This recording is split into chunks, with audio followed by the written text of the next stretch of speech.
Hello mga idol, hello mga kabanonong, mega shoutout po sa inyong lahat. Yan, pasensya na kayo, voice over lang po muna tayo at medyo hindi maganda po yung sounds. This time maglalakad po kami ng aking mga kaibigan ng mga Bangladesh at mga India. Papunta po kami sa isang salo-salo na aming dadaluhan. Yan. Yan, shoutout po sa inyong lahat. Abangan nyo po ang aming pupuntahan na lugar.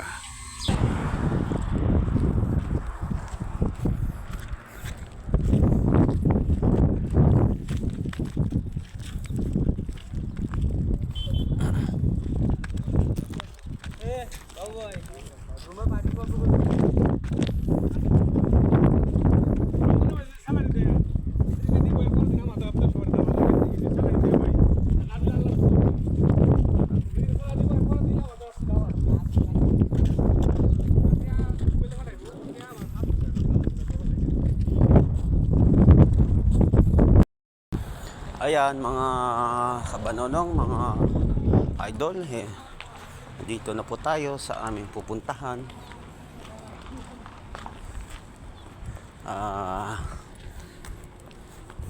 Dito po tayo magbibideo doon kasi medyo marami na pong tao.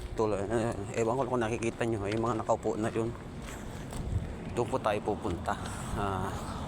Ang tawag po dyan salo-salo po sa atin. Sa kanila po iftar.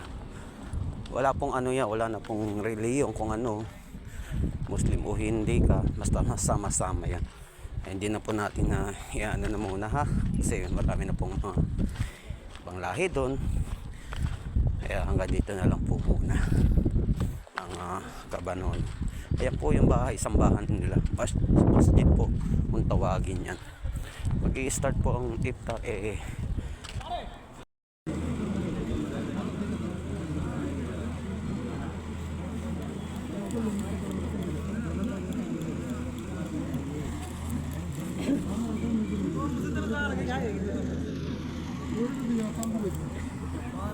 Is this one? Is na yun? Laban? Laban.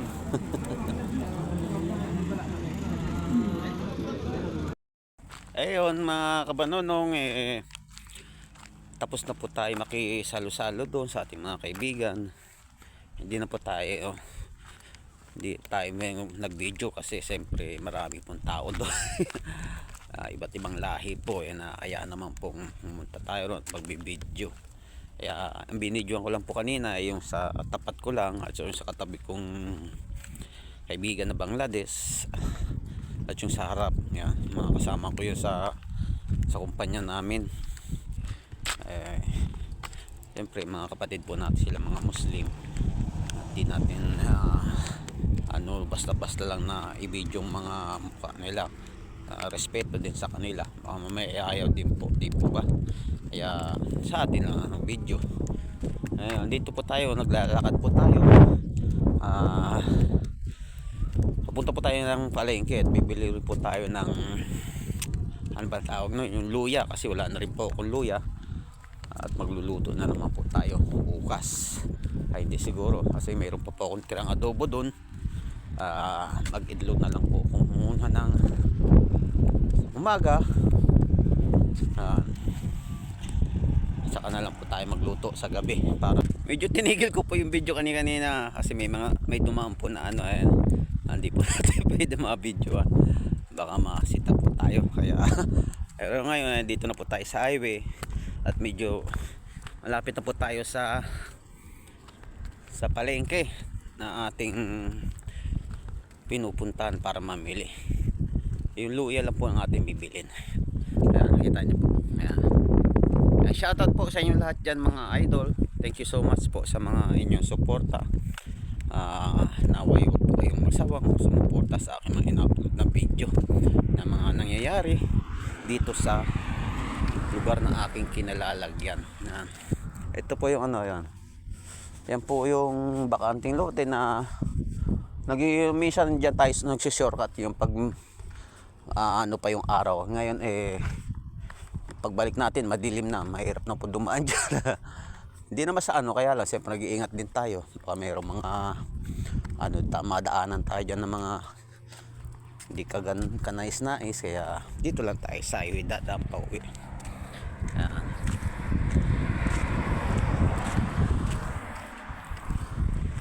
Dito lang po muna ha, pagdating na lang po ulit natin doon sa palengke.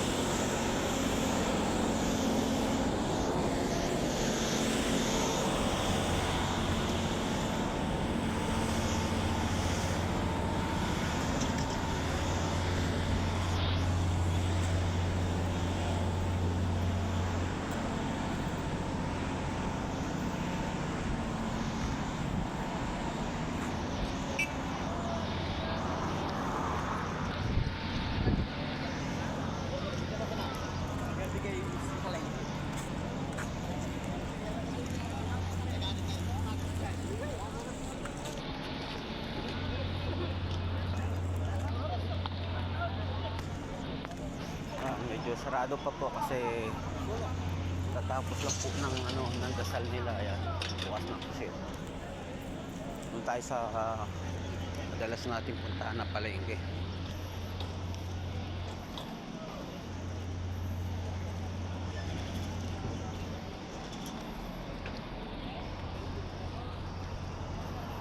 Ayan.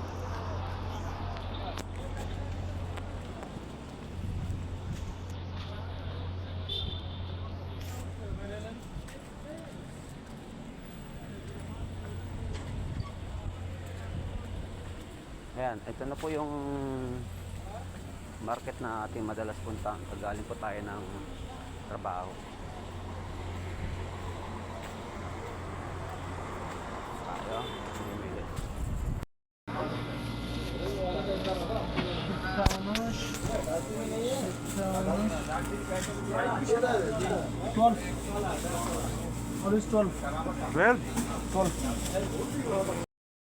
Ayan, mga idol, 12 daw po, means 12 real. Yung ano po yan, yung saging at saka yung luya at iba po kasi yung cashier po ng Cebu ng mga gulay at dito sa mga itong mga ibang product iba rin po yung cashier. Binayaran na po natin yan, kaya babayaran naman natin itong ating makinuwang noodles at mga iba pa. Pero itong saging at na iba binayaran na po natin yan.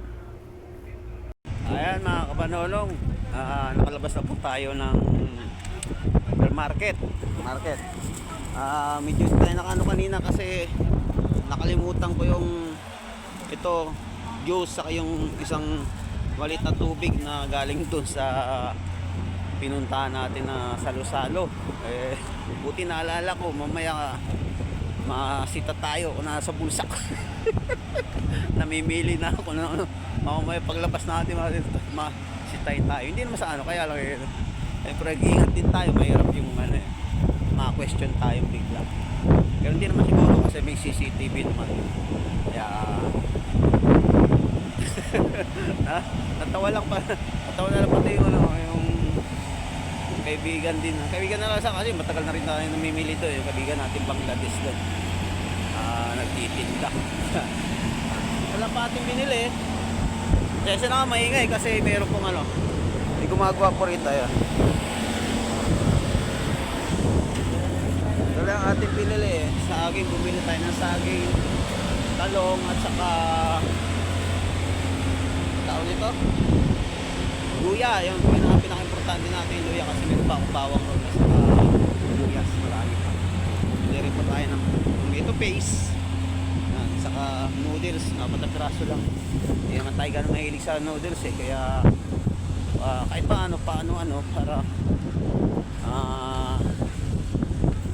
maiba rin yung lasa. May sabaw. Dadaanan natin yung yung pinagre-refillan namin ng tubig kasi nung hindi tayo nakaka-check kung bukas hanggang ngayon sarado pa rin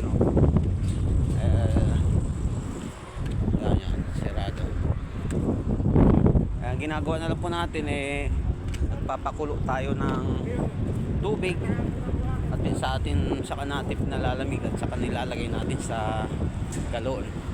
Hindi parang mineral na rin siya. Medyo tipid na rin. Kasi minsan nagpunta ako walang sarado. At tulad ngayon sarado na naman, buti wala akong dalang galon. Mga kabanonong, tawid muna tayo at medyo malapit na po tayo sa Skinita na ating papasukan, pupunta po sa ating accommodation.